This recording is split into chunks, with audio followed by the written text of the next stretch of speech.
La plupart des avocats de la défense ont quitté hier la salle d'audience suite au désaccord avec le tribunal qui aurait refusé la liste de leurs témoins, estimant qu'ils sont hors délai. Ce 31 mars, 7e jour du procès, l'audience est donc poursuivie sans ses avocats déserteurs. Le fait marquant est que 2 des 4 avocats de la défense restés hier en salle se sont déportés.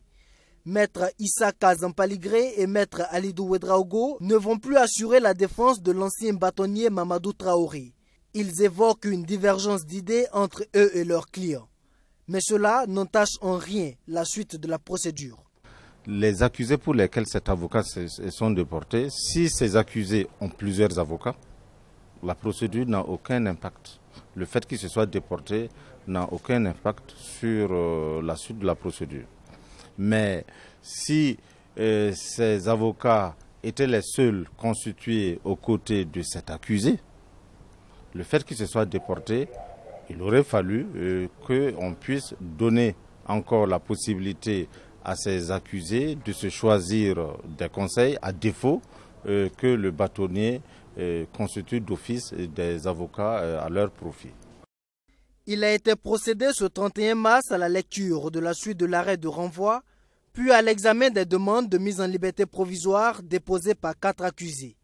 Parmi elles, 3 demandes ont été jugées irrecevables, seule une est renvoyée pour vérification complémentaire. Les questions de procédure observées jusque-là à ce procès sont presque à terme selon certains avocats de la partie civile. À la reprise de l'audience le 6 avril prochain, les questions de fond devraient débuter avec l'entame de l'interrogatoire des accusés. Des avocats de la défense qui se sont vus refuser la liste de leurs témoins déplorent une telle décision. Ce que je déplore, nous avons réitéré nos demandes en réalité de délai pour citer des témoins, mais il a dit qu'avec la faute nous revenait. Mais nous pensons que dans la mesure où les gens ont demandé 2 mois, ils peuvent quand même nous donner au moins ne serait qu'une semaine. Mais ayant refusé cela, je déplore en réalité cette demande que ça soit rejeté.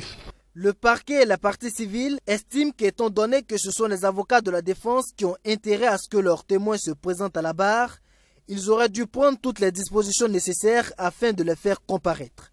On ne peut pas reprocher au ministère public de n'avoir pas fait citer. La loi n'avait pas mis sur la tête du ministère public cette obligation.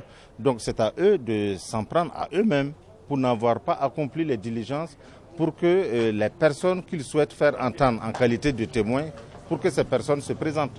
Le procès reprend le 6 avril prochain avec l'interrogatoire des accusés. Des accusés dont les avocats ont claqué la porte hier 30 mars. Alors on se demande comment cet interrogatoire pourrait se faire sans les conseils des accusés.